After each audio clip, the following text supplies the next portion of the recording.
साबूदाने का नाम आते ही हमें मरीज याद आ जाता है। हम कहते हैं मरीज खाएगा, बेचारा मुक्या कुट्या मारिया, वो मरीज खाएगा।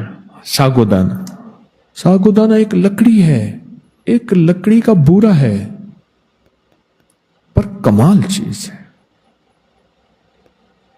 जो हस्ब मंशा कद बढ़ाना चाहते हैं ना, साबूदाने के साथ दुश्मनी कर ले, औलाद का अपना। जो हस्ब मंशा खून बढ़ाना चाहते हैं, साबूदाने के साथ दोस्ती कर ले।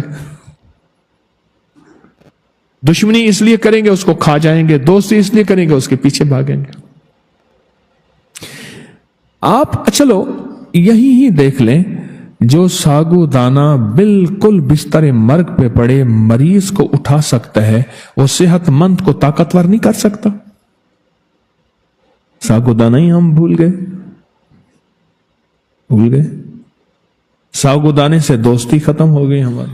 हम कहते हैं शायद ये मरीजों के लिए है या कोई बच्चे के लिए है, वो बच्चे को जवान कर देता है, मैं कहता हूं बूढ़े को जवान कर देता है। हाँ, साबूदाने की खीर, साबूदाने का नाश्ता करो, नाश्ता। ओह,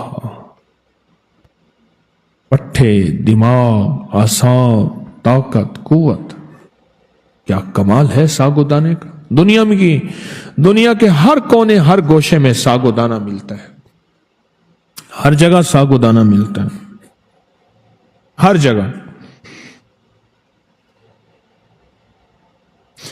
हिटलर ने ना जंग अजीम में एक फोर्स बनाई, उसका सख्ती से हुक्म था कि इस फोर्स का सुबह का नाश्ता साबूदाना हो, सख्ती से हुक्म था।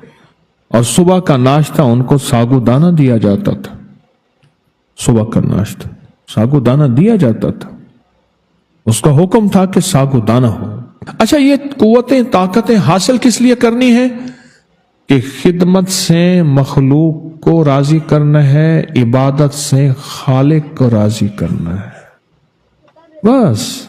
फैक्ट नंबर 1, आपको मूली में शहद नहीं मिलाना चाहिए, इससे शरीर में जहरीले कंपाउंड बनने लगते हैं। फैक्ट नंबर 2, खजूर पुरुषों में प्रोस्टेट और बार बार पेशाब आने की समस्या को दूर करता है। फैक्ट नंबर 3, अगर आप दूध में मखाना भिगोकर खाएंगे तो आपके शरीर को सभी जरूरी पोषक तत्वों का भंडार एक साथ मिल जाएगा।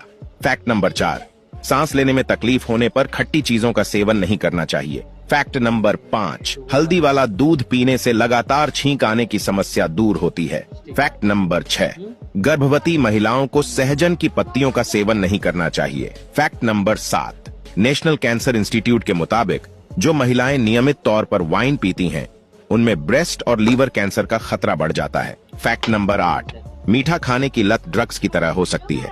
फैक्ट नंबर 9, कीवी में पोटेशियम होता है जो हृदय स्वास्थ्य को बेहतर बनाता है। फैक्ट नंबर 10, एक्जिमा के मरीजों को सूखे मेवा का सेवन नहीं करना चाहिए।